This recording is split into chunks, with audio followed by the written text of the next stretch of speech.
ඊයේ මං කඩේ ගිහිල්ලා එනකොට ඔයගොල්ලෝගේ අම්මා බින්කු සෙල්ලම් කර කර හිටියා.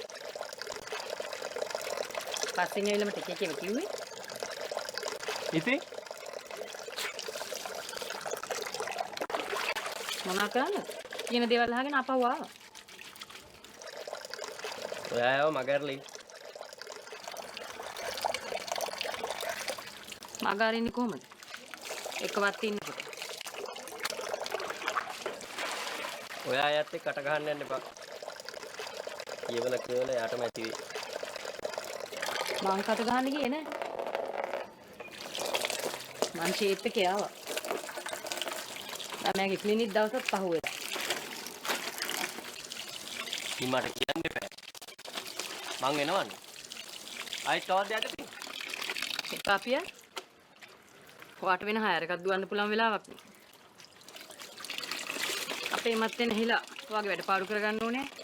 මම වෙනාට එක කියන්න. එහෙම කියන්න එපානේ. මේ වෙලාවේ ඔය දෙන්න තනියම එහෙම යන එක පරිස්සම්මද?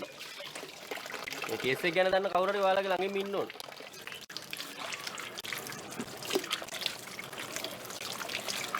මේ ඔයාගේ අම්මට කියන්න ආපහු මගෙත් එක රණ්ඩුවට එන්න එපා කියලා.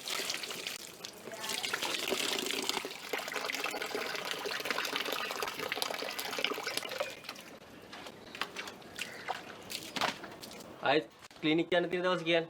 මම එන්න.